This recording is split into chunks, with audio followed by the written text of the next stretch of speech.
Hi guys, it's Rachel here with Roxy's Journal of Stitchery.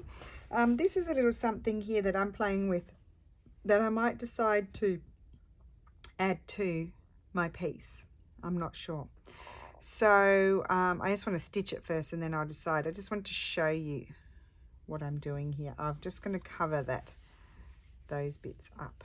So basically, just to give you the idea, what I've done is I've got, I don't know if I've got enough. Oh yes, I do. I just want to cover up the blue. I've pinned in alternating colours different pieces of old hemp and linen. I've pinned them all vertically, and there would be one there as well. And then horizontally, I'm going in with this Tilda. It's an old one. I don't know what range it was from. This Tilda blue. I actually wanted a darker navy blue, but this is all I have. Well, I probably do have a navy blue somewhere, but I didn't find one. So, and I'm weaving it. I'm fabric weaving.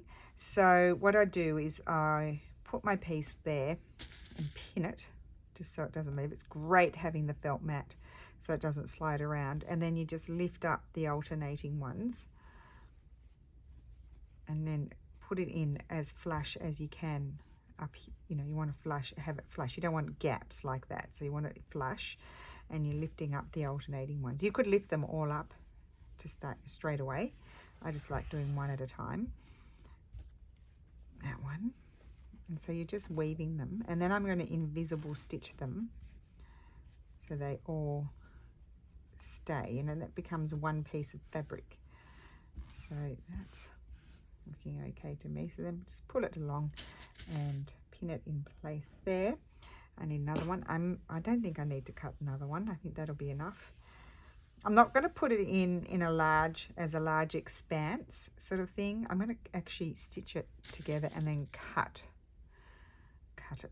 So that's my thought. I may or may not use it, but I just wanted to pop on and share this extra element idea that you might add, and it's going into my background just to add. I've done it. I've got this quilt that I'm working on. It's a free form sort of quilt. I'm not really a quilt maker. Excuse me.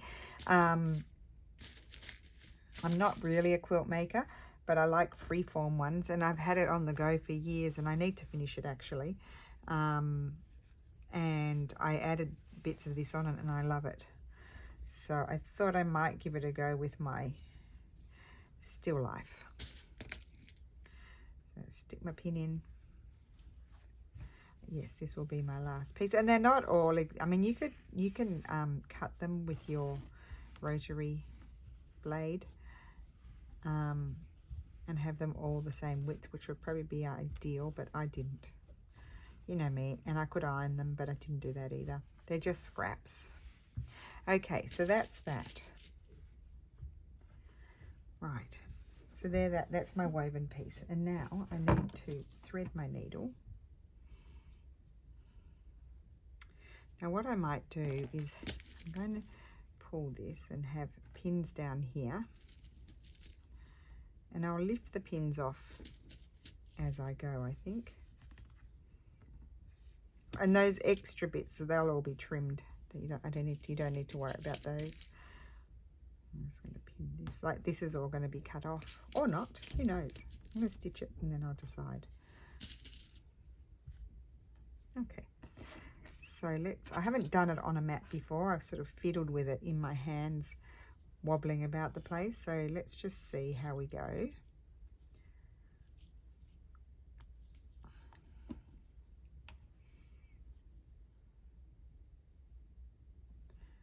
Whoops.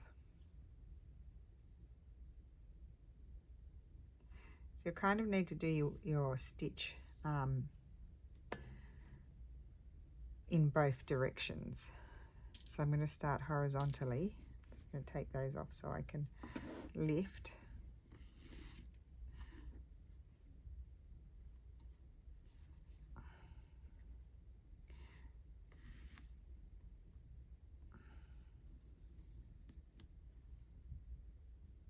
So just little stitches on the top.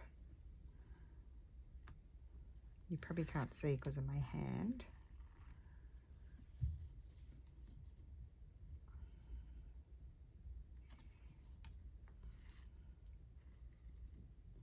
So then if you have it on your mat, if this works, because I haven't done it this way before, I'm going to make sure I have a stitch going across there because that's going to hold those two together. You can sort of go and sit down and do it while you watch something.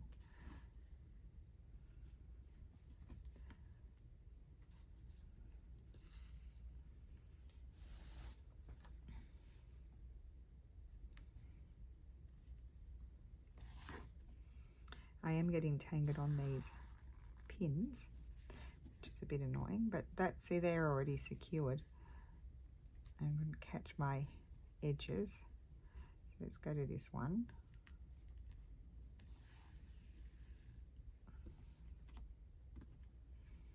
Actually, I'll take that out. That's what I meant to do. And then you're catching this one here now. Just always, you know, adjust to make sure it's sitting properly.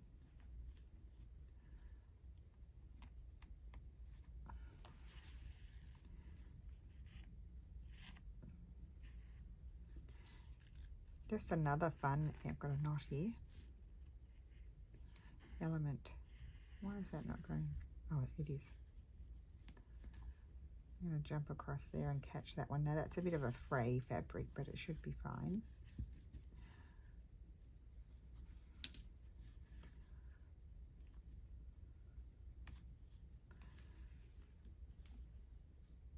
So I'll get this first row done. Now if you had little applique pins, you could push them right into your mat and not have the issues that I'm having.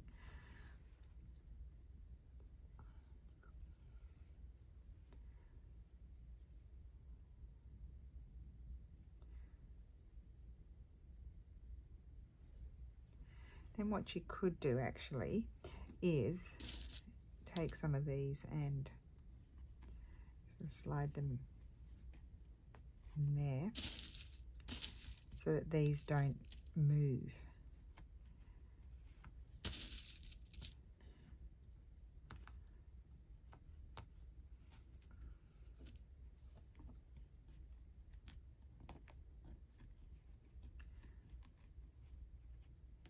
Okay, where am I at here?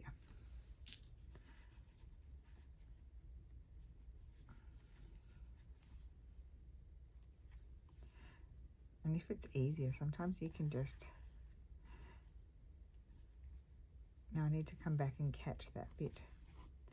Just jump over and then go backwards.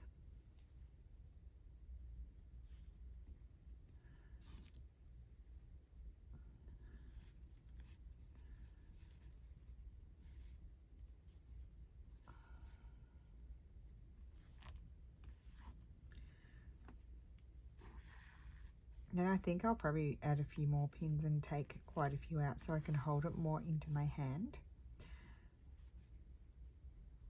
Just getting the first row in.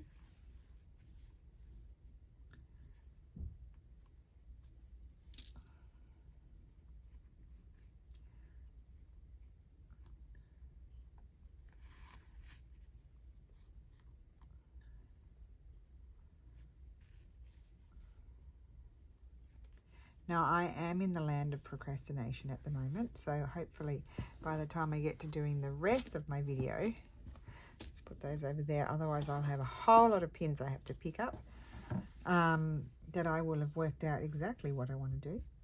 Take that out. Yes, Alexa, thank you. Take that one out. Okay.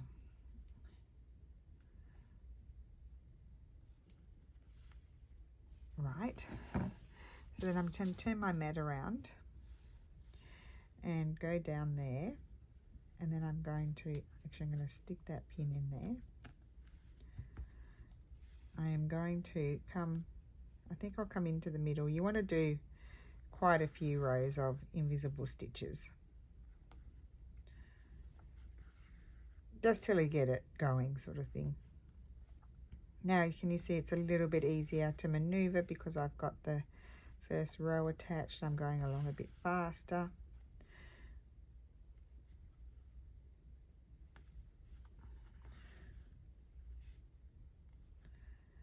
Very important to catch these edges and those edges.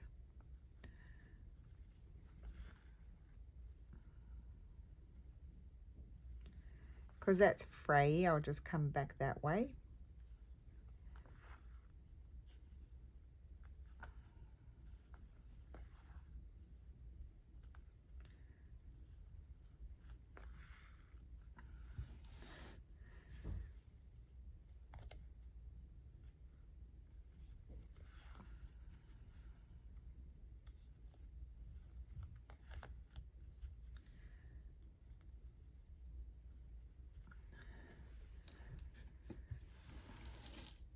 Oi.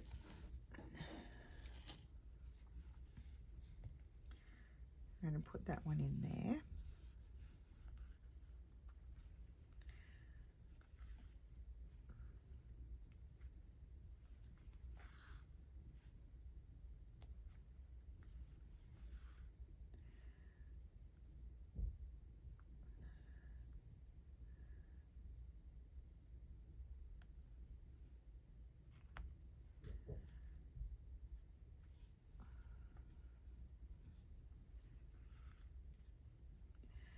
I'm going to put a stitch in there just to hold that.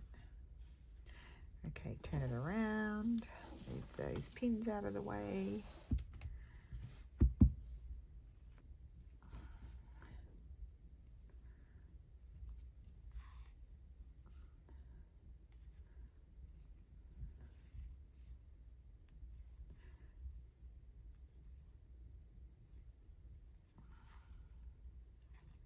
Now here I need to put a stitch there, but I also want to come and put a stitch here. Now actually you could do a little whip stitch along there too to hold that down better. Rather than, and you can hardly even see it, so, and then do it that way on that one.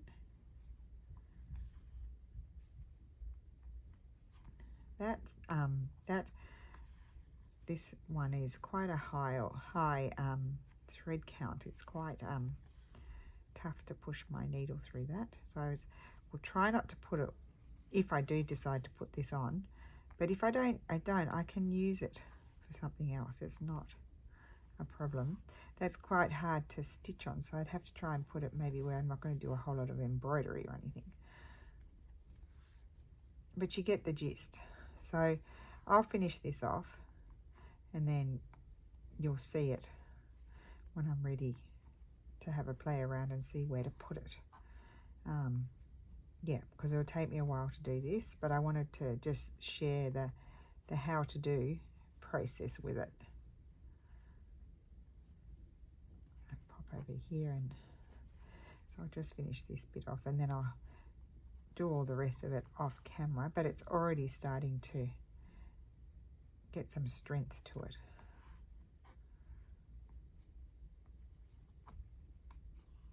So my video this week will be lots of little snippets of things happening to bring together my background.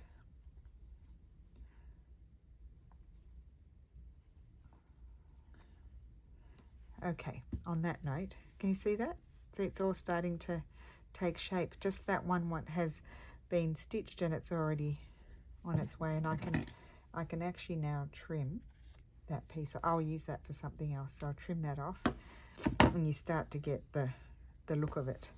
So I will go ahead and finish that off and then I will be back. Hi guys, so I'm in the kitchen. I have it laid out on my table and I'm going to add some cheesecloth for some texture. That's just a white cheesecloth.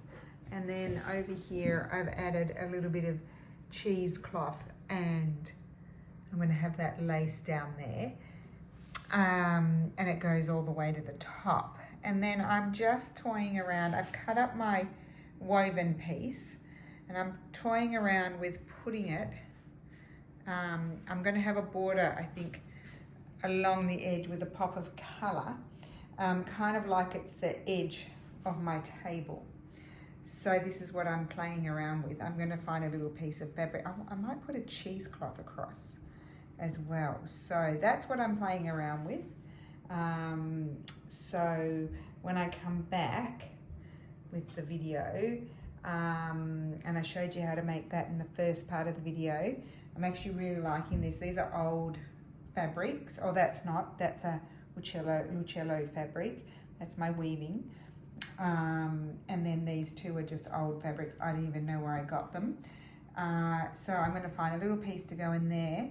I think I'm going to lock these in and stitch them down.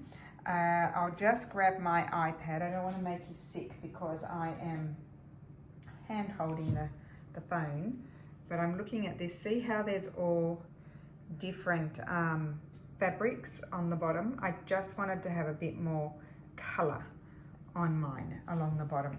So I'm going to add those. I've locked it in my head, and then stitch them on. So by the time I come back, they will have all been stitched down. So I'll see you guys. So as you know, I've been recording this video over the past week. So I'm back. I know for you it's like a second. So I've got my cheesecloth over here tacked on.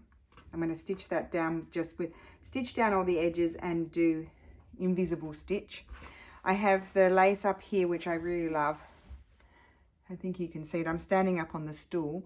That's going to be invisibly stitched on. I've decided I'm not going to do any kind of decorative stitching in my background till I start to have some elements on my piece, because I'm not quite sure what I want those to be yet.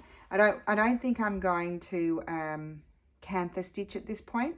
I might do it afterwards.